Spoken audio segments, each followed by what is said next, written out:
We're taking on Kanoa Igarashi, starting his third season and starting with one big carve into a second to get this one underway. Igarashi out in front, big hack again, representing Japan on tour this season. He knows how that means for him, and all those turns are so significant with his control.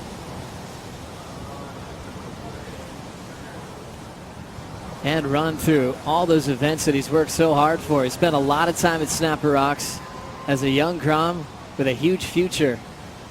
So he doesn't have to ask anybody where to sit. All those questions have been answered. He'll tap this thing shut through the inside before getting the lift out the back and already putting pressure on Keanu Asing. This is the wave that's going to sort of post a big score. Opening turn, beautiful. Straight into the next one. Nice wrapping maneuver, so beautiful variety. Timing it perfect. Into again, just a searing move there from Kanoa Igarashi. And now just biding his time. These first couple of turns, though, this is where all the points are going to come from. Just hooking into it, not bringing it all the way around because he wanted to set this next turn up. A little pump off the bottom and then just straight into it. Look at the body position, Joe. Beautiful positioning right there. His feet are well and truly planted on that back tail pad and just has those fins engaged. Great surfing there from Kanoa Igarashi. Asing's already ready to answer. Slams on the brake, thinking about the barrel, little cover up, thing shuts down, float, he's out of there. Just a warm up real quick for Keanu. Keanu, he cut his heel over in Portugal, so tough break for him. Nice little cover up there, but not quite that deep. 3 turns, those 3 opening maneuvers were big, were solid, there was no mistakes whatsoever. This was Kanoa's effort to go crazy on his second scoring ride here, Potts. Yeah, and that's the X factor that Kanoa has, is he's got the air game as well. He doesn't use it a lot though, does he? He just, when he has to, when the occasion arises, he's kind of generally sticks to the rail and really doesn't make too many mistakes. Really makes his opponent have to earn the win because he's not going to hand it over. Shows that little point of difference. Keanu Asing on his first real scorer, jamming it in the pocket there, showing some power. Again through the lip and another searing maneuver there.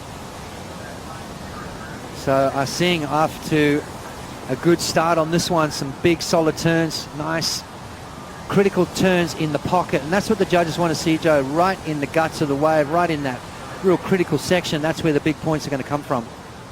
We see that powerful act out of Keanu Asing.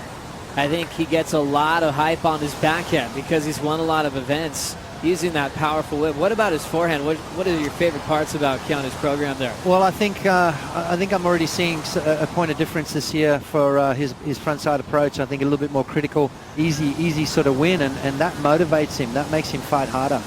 Little roll in from the whitewater here for Igarashi since he doesn't have priority. Trying to make this work. He's got a better of 4-6.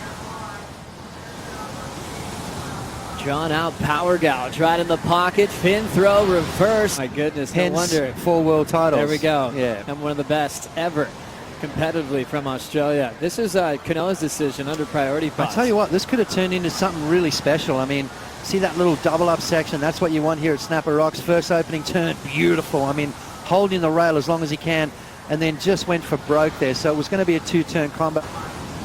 We'll catch up to Keanu Asing now. Big blast in the pocket into a frontside wrap. Driving into the source again is Asing. Right next to Kanoa. Might as well spray him real quick on this inside corner. I love that. And now into the flats. We'll see the start of Keanu's in a moment. And rewind the finish of Kanoa's in a second here. 14:20 to go. Igarashi's goal was to better a 4-6. Keanu's definitely got rid of a 2.0 there. That first turn was amazing. And then right behind him, Keanu Asing needs something good here. Kind of a little bit off balance there, but then corrected it. Nice vertical through the lip. Deep bottom turn into a nice little slash. So comboing it up, keeping that rail in the water, keeping that speed going, and then just a little bit of a spray in the face for good measure right there. I love that stuff. That just shows that they've got this little rivalry thing going, right? Oh, it's awesome. I mean, if you get the competitor square in the face with a bucket of water, I mean, how's that going to feel? Well, look at Kanoa's watching him, and Keanu Asing's Says, have a bit of that, why don't you? I love that stuff. We don't see enough of that. Bring that back. Bring that stuff back. It's, I love it. An early win in France, backed it up in Tahiti, and came close in Rio last year as we continue with an important wave for Keanu Asing. A couple of power hacks in the pocket. 2-foot runner through the super bank as he's starting to jam down the line. Needs something big here. Big speed turn to cover some ground. And still searching for more down the beach. Wave's not helping him out too much there. So he's slowing down but still committed to turns. Looking for a 6.27 for a lead change. And Asing out of there. His fourth ride of this matchup. Built with the 2, then got the 4.33 in there. Low score 3.7. Kanoa still out front with 8:55 to go. Worked out a great schedule for him to come back. What do you like about this wave, Potts? Well, I mean, he threw everything at it, didn't he? There was nothing he did not do on this wave. I mean, it was a smaller one, but managed to connect with some good turns out the back. I think it just lacked that one dynamic big maneuver. There was a lot of turns there. I think maybe needs to focus on one massive maneuver and then back it up with a series of turns. But I mean, that wave was a difficult wave to surf in the sense of it didn't really allow him to focus on one massive maneuver.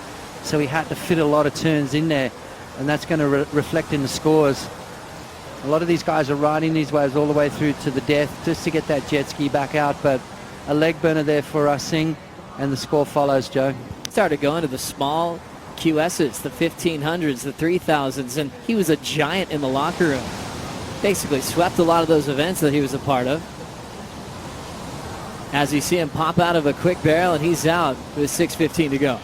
Yeah, well, that's what a lot of the women did this year was go to those smaller QS events and build that confidence. You know, get the ball rolling before the big events came around the corner. Big, critical, radical turns on the championship tour. What scores on the QS does not necessarily equate to big points out here. Keanu Asing getting that quick barrel, 2.57. I've never received an email like that ever before from a competitor. Wow. That's the kind of person Keanu is. Up and down on the big re-entry. 1:35 to go.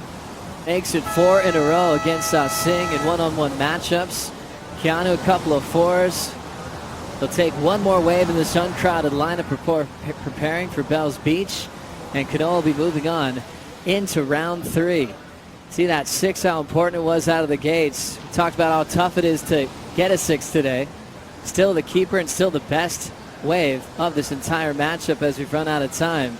Coming up next, round 2 continues with Coyote Belly and William Cardoso.